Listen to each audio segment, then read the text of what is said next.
बिस्मिल्लाहिर्रहमानिर्रहीम अस्सलाम वालेकुम। आप मेरा यूट्यूब चैनल देख रहे हैं। Welcome to my YouTube channel. Lecture number 24 आज हम पढ़ेंगे एसएसटी की जॉब की टेस्ट प्रिपरेशन के हवाले से। तो लेक्चर नंबर 24 में आज हमने स्टार्ट करना है टीचिंग मेथड्स। आपको पता है कि पिछले दो लेक्चर्स हमने टीचिंग मेथड्स की ही बेस बनाने के लिए हमने की है। पीछे मैंने आपको करवाया था टीचिंग मेथड क्या होता है, टीचिंग स्ट्रेटेजी क्या होती है, टीचिंग टेक्निक क्या होती है। उससे पहले हमने पढ़ा था टीचर्स की क्वालिटीज़ क्या होती हैं।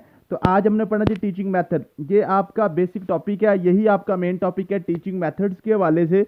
इसमें से आपके क्वेश्चन काफ़ी तकरीबन 8 से 10 क्वेश्चन आपके आने होते हैं। तो ये बड़ी डिटेल के साथ इंशाल्लाह हम पढ़ेंगे।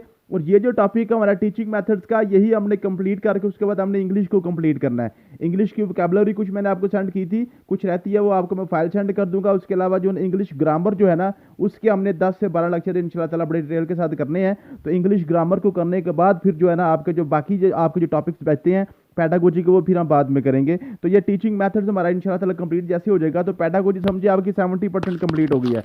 पैडागोजी तकरीबन ये टीचिंग मेथड करने के बाद आपकी 70% आपकी कवर हो जाएगी। उसके बाद जो है ना 30% वो आपकी एजुकेशन साइकोलॉजी वगैरह है और उसका जो फिलासफी वगैरह, ठीक है, वो हम इंशाल्लाह ताला जो एजुकेशन एडमिनिस्ट्रेशन वगैरह वो 3-4 टॉपिक्स आपके रह जाएंगे, तो वो आप इंशाल्लाह करेंगे। तो यूँ आपकी जो है ना पैडागोजी इंशाल्लाह कवर साथ साथ होगी, साथ हमने इंग्लिश पे भी बहुत ज़्यादा फोकस करना है। तो आज हमने टीचिंग मेथड के हवाले से करना है। तो टीचिंग मेथड में आपका सबसे इंपॉर्टेंट जो मेथड होता है वो आपका होता है लेक्चर मेथड।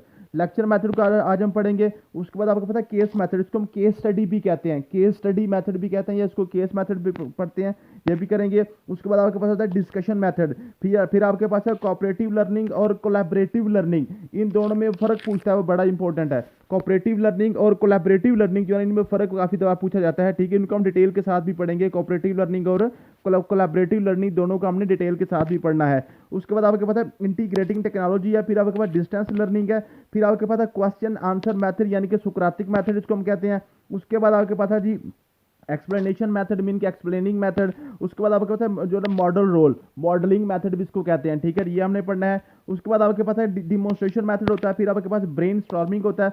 ब्रेन स्टॉर्मिंग को बड़ी डिटेल से हमने पढ़ना होता है, इसको हमने डिटेल से मैंने लिख दिया यहाँ पे। उसके बाद आपके पास problem solving method, problem solving method भी बड़ी डिटेल से पढ़ना होता है, इसमें से काफ़ी ज़्यादा क्वेश्चन आपके आते हैं, वो भी मैंने डिटेल के साथ लिख दिया है। उसके बाद आपके पास है ब्रेन स्टॉर्मिंग और प्रॉब्लम सॉल्विंग। ये आमतौर पर बच्चे क्या समझते हैं कि ब्रेन स्टॉर्मिंग और प्रॉब्लम सॉल्विंग सिर्फ ये सेम ही मेथड है, एक ही मेथड है, हालांकि इनमें बहुत सा फ़र्क होता है।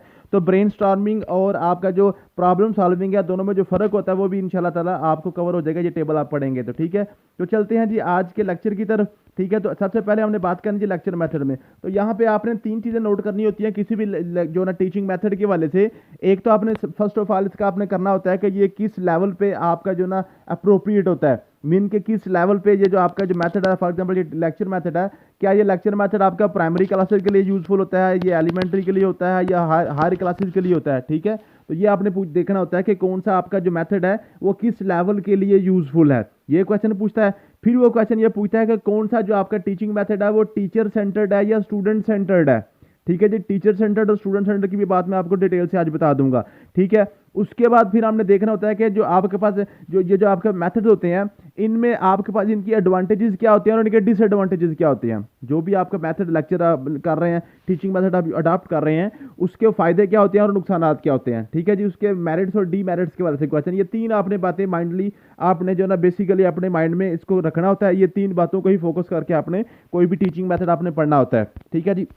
सबसे पहले आपके पास लेक्चर मेथड है। लेक्चर मेथड का दूसरा नाम अच्छा चौथी बात ये भी आपने देखनी होती है कि ये जो आपका टीचिंग मेथड है उसका दूसरा नाम क्या है। 2-4 मेथड ऐसे हैं जिनके 2 नाम होते हैं, ठीक है। जैसे ह्यूरिस्टिक मेथड आपके पास है, सुक्रातिक मेथड आपके पास है, उसके बाद डाइडैक्टिक मेथड है, ठीक है। तो ये आपके पास कुछ मेथड होते हैं जिनके 2-2 नाम होते हैं, ठीक है। तो लेक्चर मेथड का दूसरा नाम आपके पास डाइडैक्टिक मेथड है, ठीक है जी। और ये जो आपके पास लेक्चर मेथड होता है ये हायर क्लासेस के लिए यूजफुल होता है, ये आपने क्लियर कर ली बात, हायर क्लासेस के लिए यूजफुल होता है। और तीसरी बात हमने क्या करनी है, ये आपके पास टीचर सेंटर्ड मेथड होता है। अब ये टीचर सेंटर्ड और स्टूडेंट सेंटर्ड की क्या बात है। टीचर सेंटर्ड वो होता है जिसमें टीचर एक्टिव होता है, स्टूडेंट पैसिव होता है, स्टूडेंट पैसिव होता है, मीन के टीचर ही, जैसे ये मैं आपको लेक्चर दे रहा हूँ ना, इसमें मैं एक्टिवली बोल रहा हूँ, आप सिर्फ सुन रहे हैं, सुन भी रहे हैं कि पता नहीं, ये नहीं पता, ठीक है। मैं एक्टिवली बोल रहा हूँ, एक्टिवली आपको समझा रहा हूँ, एक्टिवली ही आप जो ना मैं परफॉर्म कर रहा हूँ, लेकिन स्टूडेंट सामने क्या कर रहा है, उसमें उस स्टूडेंट का इस टीचिंग मेथड में कोई लेना देना नहीं होता।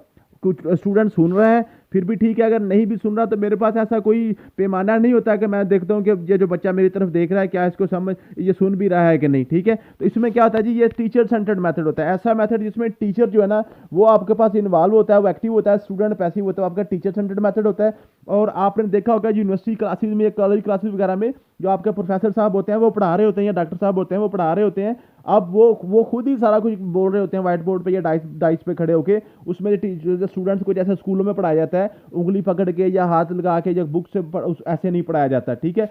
ये आपके पास लेक्चर मेथड होता है, इसकी आपने 2-3 चीज़ें याद कर ली। एक तो ये आपके पास हायर क्लासेस के लिए है, दूसरा नाम भी इसका डायरेक्टिंग मेथड है, तीसरी बात यह है कि आपके पास ये टीचर सेंटर्ड मेथड है। और आपके पास जो मेथड है टीचिंग मेथड है, उसमें जो आमतौर पर जो टीचर सेंटर्ड मेथड है वो सिर्फ लेक्चर मेथड ही टीचर सेंटर्ड मेथड होता है, बाकी ऑलमोस्ट सारे के सारे आपके स्टूडेंट सेंटर्ड मेथड होते हैं। अब स्टूडेंट सेंटर्ड मेथड कौन सा होता है? स्टूडेंट सेंटर्ड मेथड वो होता है जिसमें टीचर और स्टूडेंट दोनों एक्टिव होते हैं। अब ये बात आपने क्लियर कर ली है। अब आपने ये नहीं समझना कि जो आपके पास स्टूडेंट सेंटर्ड मेथड है, स्टूडेंट सेंटर्ड मेथड में जो ना स्टूडेंट एक्टिव है और टीचर पैसिव है। टीचर किसी भी टीचिंग मेथड में पैसिव नहीं हो सकता, ठीक है। तो आपका जो टीचर सेंटर्ड मेथड है उसमें सिर्फ टीचर एक्टिव है, स्टूडेंट पैसिव है। लेकिन जो आपका स्टूडेंट सेंटर्ड मेथड होता है उसमें स्टूडेंट और टीचर दोनों ही आपस में आपने कॉम्बिनेशन में पढ़ रहे होते हैं, दोनों ही एक्टिव होते हैं, ठीक है, जिसको हम कहते हैं एक्टिव लर्निंग। उसको हम क्या कहते हैं जी? Active learning. आप जो एडवांटेज और डिसएडवांटेज की बात करते हैं, advantages of lecture method, this method provides a way to communicate a large amount of information to many listeners. ये देखें लेक्चर मेथड क्या है जी, आपके पास क्लास बहुत बड़ी भी है ना, तो आप माइक्रोफोन का इस्तेमाल करके जो भी करके तो आप एक ही वक्त में 200, 400, 500, 1000 या 10,000 बंदे को भी लेक्चर दे सकते हैं, उनको आप अपनी इन्फॉर्मेशन जो है ना कम्युनिकेट कर सकते हैं। लेकिन दूसरे जो मेथड आपके पास होता है जो बच्चों को पढ़ाने वाले, जैसे आपके पास जो होता है जो एक्टिविटी बेस्ड लर्निंग होती है, जो आपके पास डिमॉन्स्ट्रेशन मेथड है या मॉडलिंग होती है, उसमें क्या करना है वो आप 2, 4, 10 या 20 बच्चों को ही मैक्सिमम उसको आप 40 मिनट में एंटरटेन कर सकते हैं, सारी के सारे बच्चों को आप कम्युनिकेट वो नहीं कर सकते हैं। तो यूं इसका ये एडवांटेज है, आप एक लार्ज ग्रुप को भी आप एक ही वक्त में पढ़ा सकते हैं, ठीक है जी। दूसरी बात यह है जी maximizes instructor control and non-threatening to student. It is the best method for higher classes student, ठीक है जी, समझ आ गई है। इनके इसमें स्टूडेंट्स के ऊपर कोई किसी किस्म का स्ट्रेस नहीं होता, स्टूडेंट्स के ऊपर ये नॉन थ्रेटिंग होता, कोई थ्रेट स्टूडेंट के ऊपर नहीं होता। और ये आपके पास जो ना ये हायर क्लासेस के लिए ही ये जो मेथड है ये बेस्ट होता है। फिर डिसएडवांटेज क्या होते हैं जी? Disadvantage are that lecture minimize feedback from students का फीडबैक नहीं इसमें आता, assume an unrealistic level of students understanding and comprehension and often disengage student from the learning process causing information to be quickly forgotten. It is not good for lower classes, ठीक है जी। ये आपके पास जो इसके डिसएडवांटेज ये है कि आपके स्टूडेंट्स की फीडबैक आपके पास नहीं आ रही होती, किसी किस्म का स्टूडेंट के साथ कॉम्प्रीहेंशन आपके साथ जो है ना कॉम्प्रीहेंसिव आप नहीं पढ़ा रहे होते, आपने अपनी तरफ से पढ़ा दी, आप स्टूडेंट को समझ आई नहीं आई उसको नहीं पता, ठीक है जी। और ये लोअर क्लासेस के लिए बिल्कुल भी यूजफुल नहीं होता। उसके बाद आपके पास है केस स्टडी। केस स्टडी क्या होता है जी? केस स्टडी होता है कि आपके पास कोई केस है, कोई आपके पास स्टोरी है, किसी बंदे की स्टोरी है, किसी बंदे की बायोग्राफी है, या किसी चीज की जो ना के हवाले से आपने देखना होता है कि फॉर एग्जांपल मैं कहता हूँ जी आपके पास टेलीफोन है, आप टेलीफोन की केस स्टडी आप स्टार्ट कर देंगे, आप कहेंगे जी टेलीफोन कब बना था, किसने बनाया था, कैसे बनाया था, ठीक है जी, कब कब इसमें जो एडवांसमेंट होती रही है, इसकी पूरे का पूरा आप केस को स्टडी करते हैं। जैसे जो पुलिस वाले या कोई भी लॉ इन्फोर्समेंट एजेंसी वाले करते हैं ना, पूरा केस स्टडी करते हैं। हम मीन के एक जज साहब के सामने एक फाइल आई है, एक बंदे के खिलाफ उन्होंने फैसला या उसके हक में फैसला करना है किसी भी केस का, उस केस के वो स्टार्ट से लेकर एंड तक पूरा उसको स्टडी करता है। ये जनाब ये केस स्टार्ट कैसे हुआ था, इसकी डेवलपमेंट कैसे हुई थी, किसका कसूर है, किसका कसूर नहीं है, वो क्या कहता है उसकी सारी की सारी केस को स्टडी करता है। या आप क्या करते हैं जी किसी बंदे की ना फॉर एग्जांपल किसी की जो बंदा को कामयाब हो गया अपने माशरे में, आपके माशरे जैसे ये आजकल बड़ा नाम है आपके पास जेवलिन थ्रो का जो है जी अरशद नदीम साहब का, तो अरशद नदीम की केस स्टडी पढ़ना शुरू कर दें जनाब, ये कब हुआ था, कब इसने स्टार्ट की थी, कैसे कैसे इसने स्ट्रगल की थी। बच्चे कहेंगे जिस जैसे जैसे इसने स्ट्रगल की थी हम उसी को ही फॉलो करते हुए हम भी स्ट्रगल करते हैं, हम भी कामयाब हो जाएंगे। बेसिक मकसद तो हमारा बच्चे को कामयाब करना होता है ना। तो केस स्टडी में भी क्या होता है, आपने क्या करना होता है, किसी सक्सेसफुल स्टोरीज बच्चों को बतानी होती हैं कि ये जो बंदा है ना ये इस ऐसे ऐसे जनाब ये चीज़ें जिन्हें इनहेरिट हुई हैं, तो ऐसे ऐसे चीज़ें ये इसमें डेवलपमेंट हुई है और ये बंदा कामयाब हो गया, ये आपके पास केस स्टडीज होती हैं, ठीक है जी। उसके एडवांटेजेस क्या हैं जी? The case study is realistic, ये रियलिस्टिक होती है। By capturing and analysing real problem the students is able bridge the gap between school and real life experience. आपके पास जो रियल लाइफ एक्सपीरियंस होते हैं और जो स्कूल का होता है ना, आप थ्रेटिकल जो फर्जी चीज़ें पढ़ा रहे हो तो उसके दरमियान गैप खत्म हो जाता है। मीन के बच्चे को ओरिजिनल चीज़ का पता चलता है कि अगर मैं ये काम करूंगा तो मैं वाकई ही कामयाब हो जाऊंगा, क्योंकि उसके सामने वो एक जिंदा मिसाल होती है कि जनाब ये बंदा कामयाब हो गया है। Case analysis treat feelings as facts, ठीक है। जो बच्चा फील कर रहा होता है ना, उसको फैक्चुअल होता है, वो उसके सामने फैक्ट होता है, ठीक है, रियल चीज होती है, सच सामने उसके होता है। हम ऐसे नहीं है कि हम उसको जिन्नों परियों की कहानियां सुनाते रहे तो जिन्न परी तो बच्चा तो बन जाएगा, लेकिन वो फैक्ट तो नहीं होता। वो अजम्पशन होती है ना, वो तो थ्रेटिकल फर्जी चीजें चल रही होती हैं। लेकिन केस स्टडी में क्या होता है जी, आप क्या करते हैं, बच्चे को उसको फैक्ट्स बता रहे होते हैं। फिर जी, by treating human emotion and feeling the case approach is capture the interest and imagination of the learner, ठीक है। जो भी लर्न कर रहा है, जो लर्नर है, जो बच्चा है, उसकी जो इमेजिनेशन है, जो वो इमेजिन करता है, उसकी जो ना सोच के मुताबिक चीज़ें उसको प्रोवाइड करता है। उसके बाद डिसएडवांटेजेस के क्या है जी। Although the case method is realistic and not actual reality, the case method tends to collapse time and space dimension. Time और स्पेस डिमेंशन को कोलैप्स कर देता है। If use extensively it will definitely limit the content material which can be covered. Use of already prepared fictional cases में limit the realism of case situation. आपने क्या करना है, मीन्स के इसके डिसएडवांटेजेस क्या है कि ऑलरेडी प्रिपेयर्ड जो आपकी चीज़ें हैं उन्हीं के ऊपर मीन के बच्चा फिर माजी में गुम रहता है, उसको हाल या मुस्तकबिल की फिर कर जो उसमें वो जो नई नई जिद्दत उसमें नहीं आती। इसमें क्या होता है, केस स्टडी में आपने पुराने केस ही बच्चे को पढ़ाने होते हैं, इसमें फिर जिद्दत वगैरह कोई एडवांसमेंट बच्चे में नहीं आती है। ये इसका जनाब इसकी डिसएडवांटेज है। फिर आपके पास है डिस्कशन मेथड। डिस्कशन मेथड क्या है, अब ये जो आपके पास केस स्टडी है इसमें भी आपके पास ये स्टूडेंट सेंटर्ड मेथड है, इसमें टीचर और स्टूडेंट दोनों ही एक्टिव होते हैं। फिर आपके पास डिस्कशन मेथड है, ठीक है जी। Discussion method engage students in active discussion about issues and problem inherent in practical application. Teacher places an issue in front of the student and start discussion with help of the probing question. This method is near to question answer Socratic method for teaching. क्या जी, आपके पास जो discussion method है, जो भी problem होती है, जो भी क्वेश्चन आपने करना होता है, टीचर इसमें खुद नहीं करवाता, व्हाइट बोर्ड के ऊपर क्वेश्चन को समझाता नहीं है, पढ़ाता नहीं है। क्या करता है, वो उसको क्वेश्चन बच्चों की तरफ फ्लोट कर देता है कि जनाब ये क्वेश्चन है, अब और उसके साथ वो क्लू देता है, बच्चों को डिस्कस करता है क्वेश्चन आंसरिंग के थ्रू, उसका जो सोल्यूशन सारे मिलकर उसका सोल्यूशन सोचते हैं, देखते हैं, पढ़ते हैं। तो यूँ फिर आस्ता आस्ता टीचर क्या करता है, उसका सोल्यूशन बच्चों को जो ना असिस्ट करता जाता है और आस्ता आस्ता उनको सोल्यूशन मिल जाता है। फिर आपको पता है कोऑपरेटिव लर्निंग है।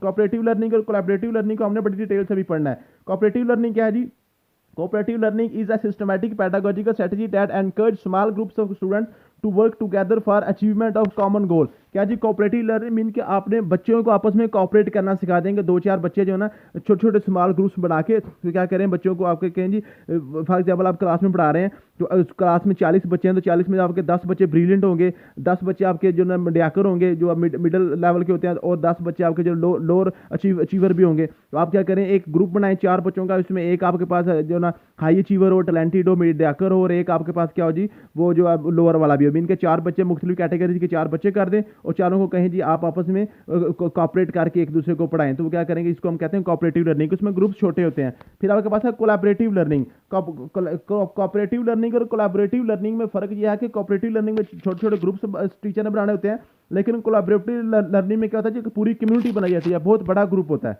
एक ही बहुत बड़ा ग्रुप बना के उसमें स्टडी की जाती है। ठीक है जी, एक पूरा एक जैसे व्हाट्सएप ग्रुप बना के बच्चे आपस में तैयारी कर रहे होते हैं, वो 200 400 या 1000 बच्चे का एक ही टाइम में पूरा कोलैबोरेशन के साथ तैयारी कर रहे हो, तो उसको हम कोलैबोरेटिव लर्निंग कहते हैं। कोलैबोरेटिव और कोऑपरेटिव में मुझे उम्मीद है आपको समझ आ गई होगी। ठीक है जी, उसके बाद आपके पास है integrating technology. To date educators realize that computer literacy and important part of students education. Integrating technology into course curriculum when appropriate is valuable for enhancing and extending the learning experience. Many teachers have found electronic mail to be useful way to promote students or teacher student communication between class meeting।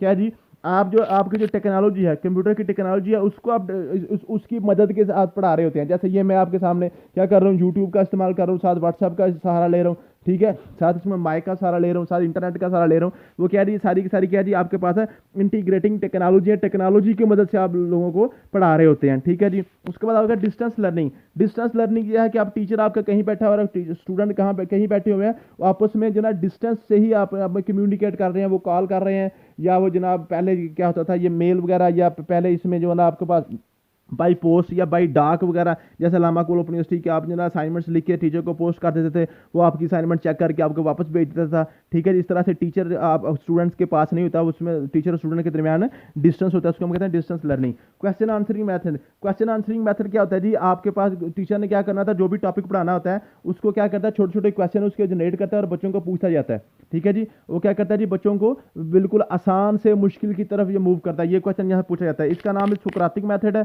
ठीक है, और ये इसका ये भी है कि आप क्या क्या करते हैं जी, इसमें जनाब आपने आसान क्वेश्चन पहले पूछने होते हैं बच्चों से, आसान से फिर डिफिकल्ट की तरफ आपने मूव करना होता है। यहाँ से यही क्वेश्चन पूछा जाता है कि क्वेश्चन आंसरिंग मेथड में आपने क्या करना था, सबसे पहले मुश्किल क्वेश्चन डालना है कि आसान क्वेश्चन डालना है। तो आपने सबसे पहले आसान से फिर बच्चे को असिस्ट करना है, साथ साथ फिर उसको आस्ते आस्ते हमने क्वेश्चन आंसर के सवाल जवाब के मूड में ही आपने बच्चों को सारा टॉपिक समझाना होता है। फिर आपको पता है एक्सप्लेनिंग, एक्सप्लेनिंग भी है ना, ये भी आपके पास एक टीचर सेंटर्ड मेथड होता है। जो भी आप पढ़ा रहे हैं टीचर उसको एक्सप्लेन कर रहा है, बच्चे के सामने खड़ा होकर उसको वो एक्सप्लेन कर रहा है, थ्रू लेक्चर कर रहा है, थ्रू मॉडल कर रहा है, थ्रू जो भी डिस्कशन कर रहा है, वो सारा का सारा टीचर ही सारा कुछ बच्चे को एक्सप्लेन करके दिखा रहा होता है, उसको बता रहा होता है, उसको समझा रहा होता है। इसको कहते हैं एक्सप्लेनिंग मेथड, ये भी टीचर सेंटर्ड मेथड है। उसके बाद आपके पास है जी मॉडलिंग। मॉडलिंग क्या है जी, visual aid for teaching as well as learning. ठीक है, विजुअल आपने कोई मॉडल बना के बच्चे को दिखा दें। फॉर एग्जांपल आपने इलेक्ट्रिसिटी बच्चे को पढ़ा रहे हैं, तो इलेक्ट्रिसिटी का कोई मॉडल बना के ना, उसमें आपने उसमें जो दो आपने एनोड और कैथोड वगैरह रख के उसमें बैटरी लगा के, तो उसमें एक बल्ब लगा के, तो आप उसमें जो ना मैग्नेटिज्म इलेक्ट्रोमैग्नेटिज्म उसमें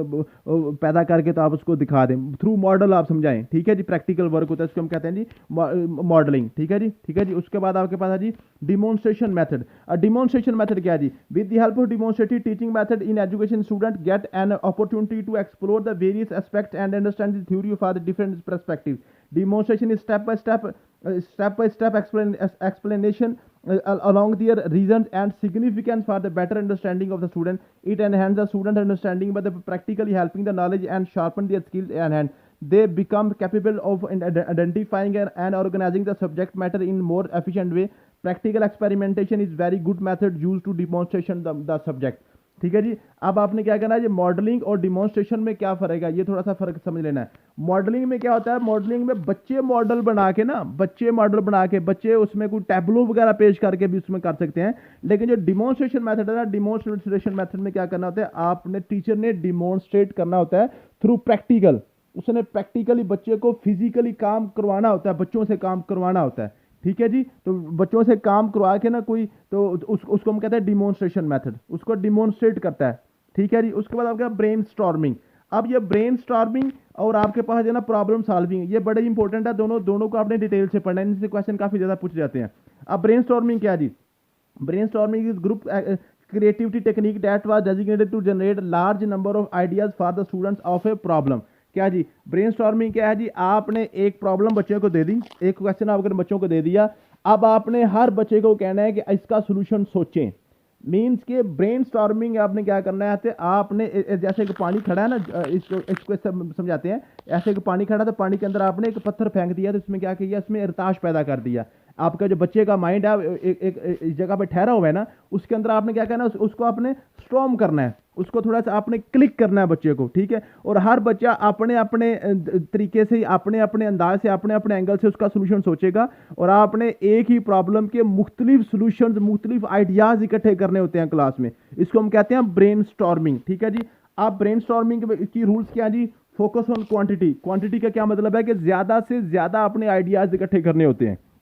किसी भी सोल्यूशन के, किसी भी क्वेश्चन के जितने ज्यादा सोल्यूशन इकट्ठे होंगे, जितने ज्यादा आइडियाज इकट्ठे होंगे, उतनी आपकी ब्रेनस्टॉर्मिंग अच्छी सक्सेसफुल मानी जाएगी। No criticism. नो क्रिटिसिज्म मतलब क्या है जी, जो भी बच्चा, जो भी उसका आइडिया उसके माइंड में आता है, उसको आज़ादी होनी चाहिए, वो अपना आइडिया आपके साथ शेयर कर सके। ऐसा ना हो कि कोई बच्चा जो है ना, वो आइडिया हो सकता है उसका वो आइडिया गलत ही हो, जो आपने क्वेश्चन उसको दिया है, जो भी प्रॉब्लम दिया है, उसका सोल्यूशन उसके आइडिया के मुताबिक ना निकल रहा हो, तो उसको क्रिटिसाइज नहीं करना। अगर आपको क्रिटिसाइज करेंगे, तनकीद करेंगे, तो वो क्या करेगा, वो जनाब नेक्स्ट फिर सोचना ही बंद कर देगा। फिर आपके पास अनयूजुअल आइडियाज आर वेलकम। क्या मतलब है, जो अनयूजुअल आइडियाज है ना, जो आपने पहले आइडियाज नहीं सुने, नहीं देखे, आपको अनयूजुअल लग रहे हैं, ठीक है जी, उनको वेलकम करना है। क्योंकि आप अनयूजुअल को वेलकम करेंगे तो न्यू आइडियाज आपके आएंगे ना। आपने अगर पहले से ही जो ऑलरेडी चल रहे हैं घिसे पिटे तरीके आपके चल रहे हैं, तो अगर आपने उन्हीं को ही वेलकम करना है, न्यू आइडिया को वेलकम ही नहीं करना, तो आप इन्वेंशन कैसे करेंगे, कोई चीज़ कैसे दरियाफ्त होगी। तो न्यू आइडियाज को आपने वेलकम करना होता है। उसके बाद आपके पास है जी कंबाइन एंड इम्प्रूव आइडियाज़। क्या जी, जितने भी आइडियाज़ आपके बच्चे मुख्तलिफ देते जाएंगे, हो सकता है एक बच्चे का आइडिया जो है वो 50% ठीक हो, स्टार्ट से ठीक हो, एंड पे गलत आ जाए। कुछ बच्चे ऐसे होंगे जिनके एंड से आइडियाज़ ठीक होंगे, स्टार्ट से गलत होंगे। तो आपने क्या करना है, आइडियाज़ मुख्तलिफ बच्चों के कंबाइन करते जाने हैं और उनको इकट्ठा मिला के फिर एक आपने सक्सेसफुल रिजल्ट उसका निकाल लेना होता है। ठीक है जी। उसके बाद आपके आउटलाइन ऑफ मेथड, मेथड की आपने आउटलाइन किस तरह से बनानी होती है, ब्रेनस्टॉर्मिंग कैसे स्टार्ट कैसे करनी है। सबसे पहले सेट द प्रॉब्लम, पहले आपने प्रॉब्लम सेट करनी है कि क्या प्रॉब्लम क्या है, बच्चों को आपने बतानी है कि ये अपने प्रॉब्लम, इसको हमने सॉल्व करना है, मसला पहले बच्चों को बताना है। फिर आपने उसके बाद आपने कहा create a background memo. Background memo में आपने एक पूरी लिस्ट तैयार करनी है कि इसका बैकग्राउंड क्या है, इस मसले का बैकग्राउंड क्या है, कैसे कैसे ये मसला में दरपेश आया है। फिर अगर सेलेक्ट पार्टिसिपेंट, फिर अपने पार्टिसिपेंट सेलेक्ट करने के कौन कौन से बच्चे ये मसला जो है ना इसको हल करेंगे। ठीक है जी। ये इसके जो ना पार्टिसिपेंट के सिलेक्शन के भी यहाँ पे नीचे मैंने मेथड लिखे हुए हैं, आप पढ़ेंगे, बिल्कुल आसान चीज़ें। Create a list of lead questions, आपने क्या करना है, बच्चे को फिर उसके हवाले से लीड क्वेश्चंस भी आपने करने हैं कि ऐसे क्वेश्चन जो जिनके क्वेश्चन के आंसर ढूंढते ढूंढते क्या करें, छोटे छोटे बच्चे अपनी जो आंसर जो क्वेश्चन है उनको लीड करें टुवर्ड सक्सेस। ठीक है जी। अपनी डेस्टिनेशन की तरफ बच्चों को वो क्वेश्चन लीड करते जाएं। ठीक है, ऐसा ना हो कि आपने उनको बिल्कुल क्लू ही ना दें, बच्चों को क्लू भी देने हैं। ठीक है जी। उसके बाद create a list of lead question आपका हो गया, ये आपके पास है जी ब्रेनस्टॉर्मिंग हो गया। उसके बाद आपके पास है प्रॉब्लम सॉल्विंग मेथड। अब प्रॉब्लम सॉल्विंग मेथड क्या है, problem solving is a process to choose and use the effective and beneficial tool and behavior among the different potentialities to reach the target। आपने क्या करना है, कोई भी प्रॉब्लम है बच्चों के सामने रखनी है, उस प्रॉब्लम को सबने मिलकर सॉल्व करना है। अब यहाँ पे आपको ऐसे लगेगा जैसे ब्रेनस्टॉर्मिंग और प्रॉब्लम सॉल्विंग बिल्कुल सेम है, लेकिन आपने क्या, जैसे नीचे मैं आपको पढ़ाऊंगा जाके तो आपको समझ आ जाएगी इनमें क्या फ़र्क है। ठीक है जी। वैसे आपको ऐसे लग रहे हैं कि बिल्कुल सेम सेम चल रहे हैं।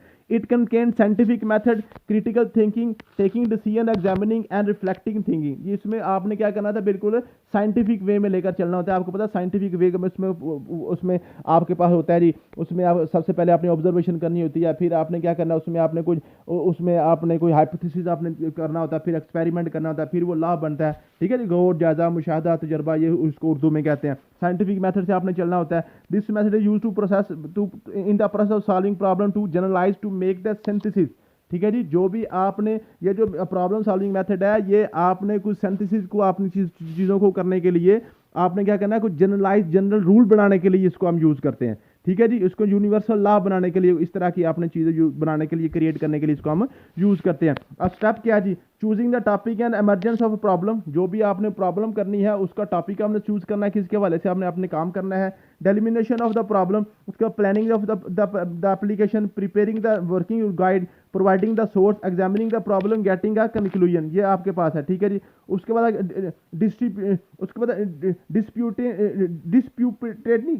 डिस्प्यूटेनिंग the topic views and findings. ठीक है क्या जी, आपने क्या करना है, डिस्प्यूटेटिंग जो है ना, ये आपने डिस्प्यूट करना है टॉपिक्स को, व्यूज और फाइंडिंग्स को आपस में बच्चों को क्या करना है, एक दूसरे को कहना है कि एक दूसरे का क्रिटिकली इसका जायजा लें, इसका आप क्रिटिकल एनालिसिस करें। ठीक है। डिस्प्यूट कहते हैं झगड़ा करना। ठीक है। डिस्प्यूटेटिंग, ठीक है जी, इसको आपने करना है। फिर आपके पास है जी इसके एडवांटेजेस क्या है, प्रॉब्लम सॉल्विंग मेथड के डिसएडवांटेजेस क्या है। तो ये इसमें सबसे इंपॉर्टेंट जो चीज़ है ना प्रॉब्लम सॉल्विंग में, ये दो चीज़ें हैं, इंडक्शन मेथड और डिडक्शन मेथड। ये बहुत बहुत बहुत इंपॉर्टेंट है पूरे आपके टॉपिक जो है ना आपका टीचिंग मेथड का, उसका सबसे इंपॉर्टेंट चीज़ आपके पास इंडक्शन मेथड और डिडक्शन मेथड है। इसमें से क्वेश्चन कैसे पूछता है वो, आप देखिए, इनका मतलब होता है अंदर, इनका किसी चीज़ को अंदर डालना, इनका मतलब होता है किसी चीज़ को अंदर डालना। और डिडक्शन का मतलब डिडक्ट का मतलब होता है किसी चीज़ को काटना, किसी चीज़ को काटना। डिडक्ट करना होता है तफरीक करना, किसी चीज़ को डिडक्ट करना। ठीक है। अब इंडक्शन मेथड और डिडक्शन मेथड से क्या फ़र्क, इनमें फ़र्क पूछता है वो। अब मुझे बताएं जरा, ये जो आपके पास कोई भी चीज़ आप अंदर डालते हैं किसी चीज़ के, तो ये मुझे बताएं, आप दूध में पानी डालते हैं कि पानी में दूध डालते हैं, या दूध में चीनी डाली जाती है कि चीनी में दूध डाला जाता है। जो आपकी थोड़ी चीज़ होती है वो ज़्यादा चीज़ में डाली जाती है, ये आपने इसको थोड़ा गौर कर लें, थोड़ी चीज़ ज़्यादा चीज़ में डाली जाती है। ठीक है, ये रूल है। ठीक है। वैसे आपको कौन आपको पूछता है जी आप पहले चीनी का चम्मच डाल के बाद में दूध डाल लें, कोई पूछने वाला तो नहीं है। लेकिन अक्लमंद बंदा वही था जो पहले दूध डालता है केटल में, फिर उसके अंदर चीनी या पत्ती वगैरह डालता है चाय बनाने के लिए। ज्यादा चीज के अंदर थोड़ी चीज मिक्स की जाती है। मीन के जब आपने इंडक्शन मेथड करना है तो फिर आपने क्या करना है, आपने पर्टिकुलर से जनरल की तरफ जाना है। ये असल क्वेश्चन है जो बच्चे आमतौर पे हर दफा भूल जाते हैं कि आपका जो इंडक्शन मेथड है ये पर्टिकुलर से जनरल की तरफ है, डिडक्शन मेथड जनरल से पर्टिकुलर की तरफ है। अब ये बात थोड़ी सी समझ लें, इसमें मैं आमतौर पे काफ़ी ज़्यादा टाइम लगाता होता हूँ, आज फिर इसको डिटेल से आपको पढ़ाने की कोशिश करूंगा। आप देखें, आप फॉर एग्जाम्पल एक गैदरिंग पे खड़े हैं, एक शादी पे, आप जो फॉर एग्जाम्पल ये शादी है, शादी हाल में जनाब आप खड़े हैं। अब शादी हाल में एक होती है जनरल पब्लिक, जो बारात के साथ बराती 400 500 600 या 2000 बंदा आया होता है, वो सारे जनरल पब्लिक होती है। उसमें कुछ पर्टिकुलर चीजें होती हैं, पर्टिकुलर दो बंदे होते हैं। कौन सा पर्टिकुलर खास बंदा वो होता है, एक आपके पास ग्रूम होता है, दूल्हा होता है, और एक आपके पास दुल्हन होती है। एक दूल्हा और एक दुल्हन है, वो आपके पास पर्टिकुलर खास वो दो लोग हैं, वो खास दो लोग हैं जिनकी शादी है। शादी हाल में, मैरिज हाल में दो पर्टिकुलर चीजें हैं, पर्टिकुलर मीन के खास चीजें।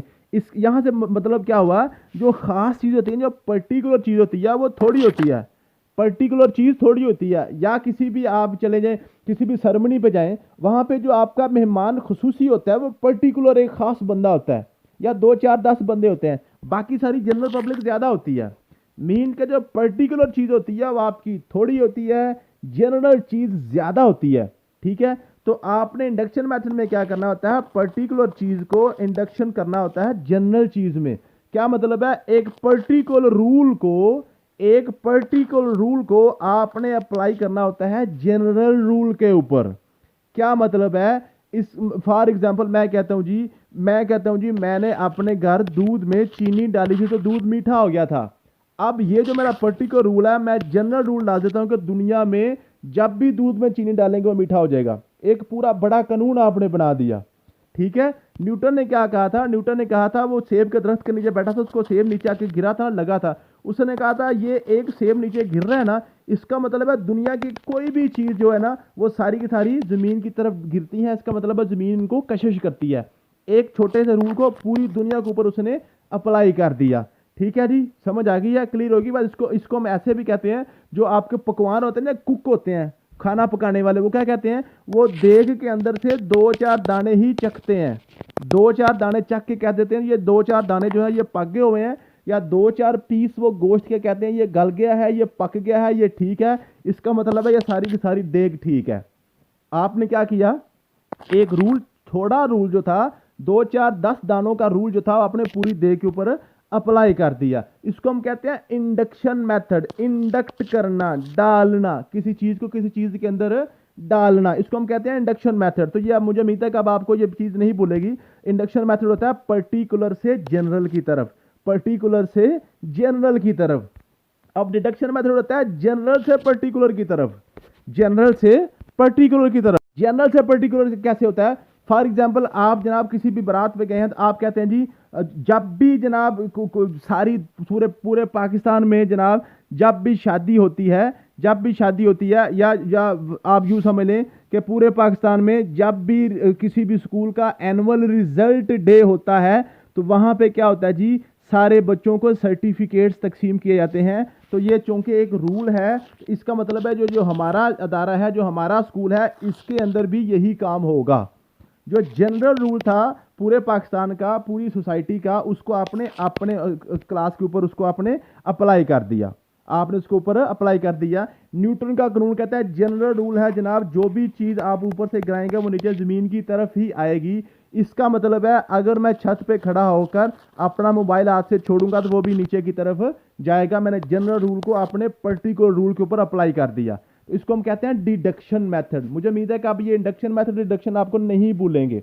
डिडक्ट होता है कि आपने क्या करना होता है, यूनिवर्सल लॉ से कोई पर्टिकुलर आपने कानून उसमें से निकालना होता है कि जनाब ये सारे बंदे जनाब, चूंकि ये सारे बंदे ठीक हैं, पूरी बस्ती ठीक है, इसका मतलब है इस बस्ती में मैं रहता हूं, मैं भी ठीक हूं। ठीक है जी, समझ आ गई है। या कहते हैं जी सुप्रीम कोर्ट कहती है जी ये सारे का सारा इलेक्शन ही जनाब ठीक हुआ है, इसका मतलब है जो मेरे हल्के का इलेक्शन है वो भी ठीक है। सुप्रीम कोर्ट कहती है जी पूरे पाकिस्तान का जो इलेक्शन है वो ठीक नहीं हुआ, इसका मतलब है ये जो मेरे हलके का इलेक्शन है वो भी ठीक नहीं हुआ, आपने बड़े से छोटे की तरफ आए हैं। ठीक है, इसको हम कहते हैं डिडक्शन मेथड। मुझे उम्मीद है कि इंडक्शन मेथड डिडक्शन मेथड आपको क्लियर हो गया होगा। अब ब्रेनस्टॉर्मिंग और प्रॉब्लम सॉल्विंग में क्या फर्क होता है? ब्रेन सॉल्विंग होता है जी, brainstorming generate a wide range of ideas and suggestion. इस पे आपने क्वांटिटी पे फोकस करना होता है, आपने 2 4 10 20 50 आइडियाज आपने इकट्ठे करने होते हैं। लेकिन ये जो होता है प्रॉब्लम सॉल्विंग का, कोई एक बेस्ट जो आपका जो सोल्यूशन होता है उसको आपने चूज करना होता है। ब्रेन स्टॉर्मिंग आपने 2 4 10 50 आपने आइडियाज इकट्ठे करने होते हैं, लेकिन ब्रेन प्रॉब्लम सॉल्विंग कोई एक बेस्ट आइडिया आपने वहां से चूज करना होता है। उसके बाद आपके पास जी involve free flowing open ended thinking. Open ended thinking mean कि जो बच्चा जो मर्जी सोचे, बच्चे को आपने ओपन छोड़ा हुआ है, उसकी जो भी थिंकिंग है, उसके माइंड में जो भी आ रहा है, उसको रूल से हट के भी जो कुछ आ रहा है वो आप ओपन एंडेड है, वो सोच रहा है। लेकिन problem solving involve structured analysis and valuation. आपने बच्चे को लिमिट्स बतानी है, बॉक्स के अंदर सोचना है। प्रॉब्लम सॉल्विंग में बॉक्स के अंदर सोचना है और brain storming out of the box आपने सोचना है। उसके बाद टिपिकली इनफॉर्मल एंड कोलैबोरेटिव होती है। ब्रेन स्टॉर्मिंग जो होती है आपके पास कोलैबोरेटिव होती है, can be both individual and collaborative more focused. ठीक है जी, ये जो आपके पास प्रॉब्लम सॉल्विंग है ये अकेला भी इंडिविजुअल भी हो सकती है और कोलैबोरेटिव भी हो सकती है। Produce a list of potential ideas और solution results in the selection and implementation of a solution. ये क्या कहता है ये आपके पास जो ना ये list of potential and solution, एक लिस्ट पूरी देती है सोल्यूशंस की, लेकिन ये क्या करता है, ये जो भी बेस्ट सोल्यूशन होता है उसको इंप्लीमेंट करता है।